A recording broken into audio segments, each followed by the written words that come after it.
Obama will help the Democrats.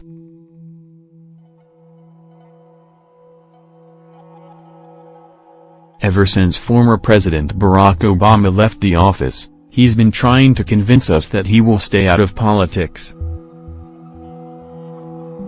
But we knew all along that is not true.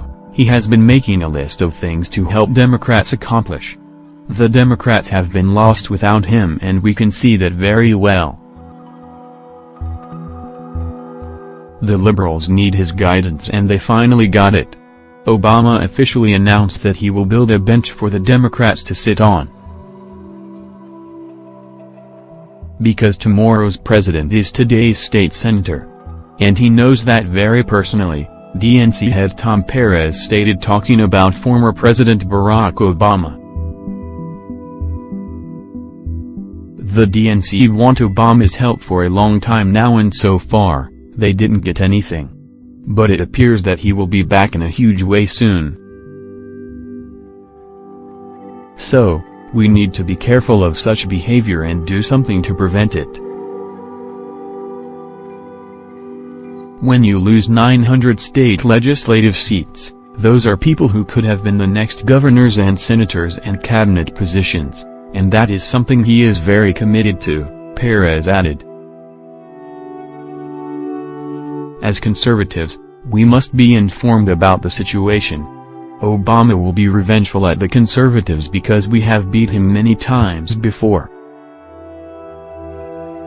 It is unfortunate that we have to see all the hate aimed at the Trump administration. They are working very hard for Americans and only want to improve this country. Obama is on the move, and that is horrible. He runs a shadow government in full force. Trump axes another Obama-era rule, gives America 247 million reasons to cheer. He did it on the East Coast. He did it on the West Coast. He even did it off the coasts of Alaska and Hawaii.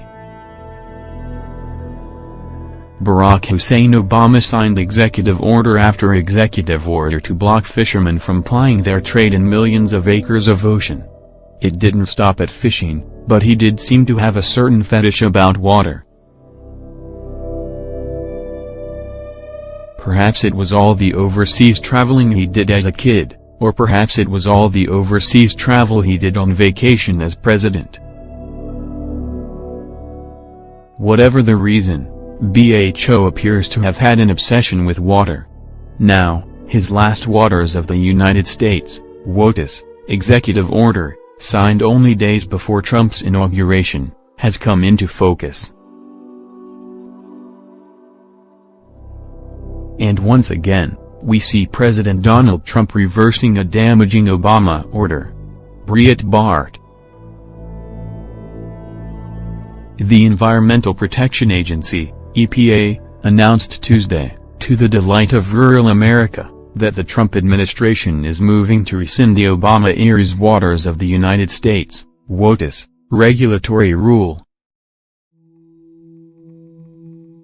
WOTUS gave the federal government effective authority over water use on 247 million acres of American farmland. EPA Administrator Scott Pruitt, together with Secretary of the Army for Civil Works Douglas Lamont, signed a proposed regulatory rescission of WOTUS. As soon as the proposed rule change can be published in the Federal Register, under docket ID No. EPA HQOW 2017-0203, the public will have a 30-day comment period to review and revise the definition of waters of the United States. The Obama administration's WOTUS regulatory expansion cleverly redefined the term navigable waters to include intermittent streams.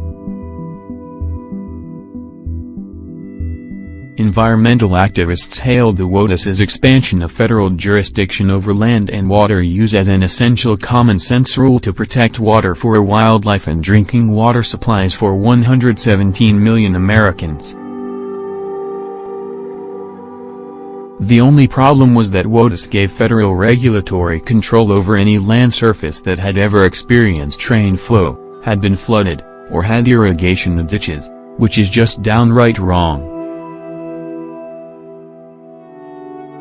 Obama and the Democrats are all about big government and more federal control, sort of ironic, given the anti-government stance the leftists took back in the 60s. Quite the reversal, huh? And little by little, inch by inch, Trump is baby-stepping forward into the history books as being the president of the 21st century who ceded federal power back to the states.